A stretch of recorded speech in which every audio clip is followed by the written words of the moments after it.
इससे हम लोग बहुत परेशान है। ये दोनों खंभा टूटा था। अगर ये काम रात को होता तो हम सब तो मर ही जाते ना बंद घर में। डेंजर जगह पे हम लोग रह रहे हैं, अचानक अगर रात को आग लगती तो क्या करते। अभी तो दिन था, सारे मोहल्ले वाले ने सबने जमा करके बचा लिया। आते हैं भैया बच्चे, डर लगता है कहीं बस वाले मार ना दे। इतनी बस चारों तरफ खड़ी रहती है यहाँ पे ना। बस यहाँ से पूरा ऑल टोटल रोड कवर रहता है, गाड़ियाँ नहीं निकल पाती, हम लोग अनसेफ फील करते हैं। रात भर ठक ठक ठक ठक धड़ धड़ वो मशीन से पहिया खोलते हैं ना, इतना बुरा हालत होता है पूरी। देखिए, जहाँ पर आग लगी थी उसके बगल में जो मकान मौजूद हैं उनकी काफी सारी समस्याएं हैं। उन समस्याओं पर एक बार बात करते हैं, उनसे चर्चा करते हैं वो क्या कहना चाहते हैं सरकार से और पुलिस प्रशासन से।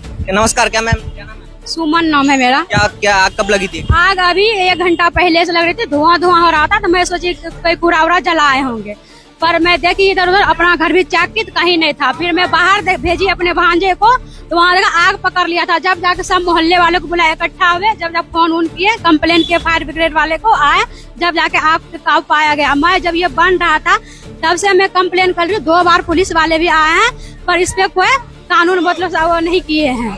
इससे हम लोग बहुत परेशान है। ये दोनों खंभा टूटा था 2 महीने पे ये दोनों खंभा। बस की वजह से ये खंभा टूटा, इसके वजह से ही खंभा टूटा है।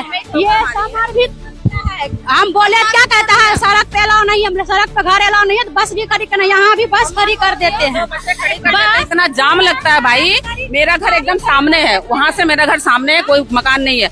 रात भर ठक ठक ठक ठक धड़ धड़ वो मशीन से पहिया खोलते हैं ना, इतना बुरा हालत होता है पूरी। इतना डेंजर जगह पे हम लोग रह रहे हैं, अचानक अगर रात को आग लगती तो क्या करते। अभी तो दिन था, सारे मोहल्ले वाले ने सबने जमा करके बचा लिया। अगर ये काम रात को होता तो हम सब तो मर ही जाते ना बंद घर में। इसी इलाके में इलीगल तरीके से ये चीजें चल रही हैं। ये चीज चल रही है और हम लोग चाहते हैं कि ये चीज यहाँ से हटे और हम लोगों की परेशानी दूर हो। परेशान रहते हैं इनके बस से कम 10 बस खड़ी रहती है सुबह से लेकर। आते हैं भैया बच्चे, डर लगता है कहीं बस वाले मार ना दे। इतनी बस चारों तरफ खड़ी रहती है यहाँ पे, इतना परेशान होता है। हम लोग शाम को सब्जी लेने जाते हैं तो इतना दिक्कत होती है। गैर कानूनी तरीके से सारा काम हुआ है, पर पुलिस भी इस पे कोई एक्शन नहीं ले रही है।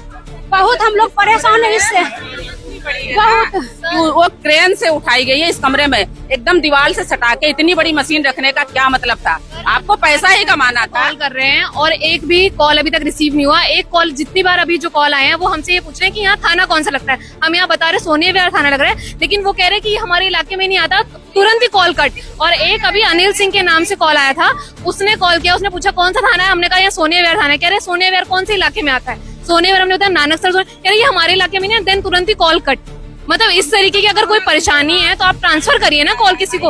और हम इतनी देर से सबको, फायर ब्रिगेड वाले को कॉल कर, कोई ऑप्शन नहीं, सबकी कॉल पूरी जा रही है, कोई उठा नहीं रहा। और इस तरीके से सुबह आप 5 बजे निकलो या 4 बजे निकलो, इतना बस यहाँ से पूरा ऑल टोटल रोड कवर रहता है, गाड़ियां नहीं निकल पाती, हम लोग अनसेफ फील करते हैं।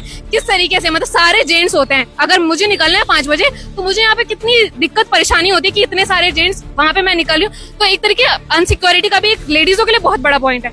तो इस चीज को बाकी कई बार आवाज उठाई गई है। खंभा तोड़ा गया रात में, अगर बैक करते हुए अगर इनके घर पे किसी ने कर दिया, किसी दिन बैक हो, तो फिर ये लोग तो गए रात में। ये सब चीजें होती हैं। तो यहाँ पर ये चीज होनी चाहिए कि इनको रिमूव कराना है, कैसे भी करके इनको हटाना है। ये आवाज, अगर आप अच्छे रिपोर्टर हैं या फिर आपकी बहुत ज्यादा फॉलोवर्स हैं, तो ये बात मुख्यमंत्री और जितने भी आपके सांसद हैं यहाँ के, उनको पहुंचाया जाए और यहाँ से इनको रिमूव कराया। पार्षद, विधायक, किसी ने भी आपकी सुनी है एक बार? बिल्कुल, उन्होंने ये कहा है कि आप आगे जाके कंप्लेन कीजिए। पार्षद को कंप्लेन किया, उन्होंने कहा कि आप ये एप्लीकेशन किसको दीजिए, आगे डीएम को दो, सांसद को दो। तो मतलब अगर किसी की अप्रोच नहीं है, सब इकट्ठे नहीं हो पा रहे, तो यहाँ पे कोई सुनवाई नहीं होगी। इसका मतलब ये है। चलिए, तो लगातार यहाँ पर लोगों की समस्याएं हैं कि यहाँ पर आने जाने में परेशानियां होती हैं। यहाँ पे इतनी सारी परेशानियां, चाहे खंभा टूटना हो, चाहे लोगों को रहने में और आने जाने में प्रॉब्लम हो, हर तरीके की समस्याएं आ रही हैं। यहाँ पे काफी लोग मौजूद हैं जो अपनी बार समस्याएं रख रहे हैं। बाकी आप लोग क्या सोचते हैं इस बारे में कमेंट सेक्शन में जरूर बताइएगा और देखते रहिए VYTV 18 लाइव। देश और प्रदेश की सबसे पहले खबरों के लिए अभी सब्सक्राइब कीजिए VYTV 18 लाइव।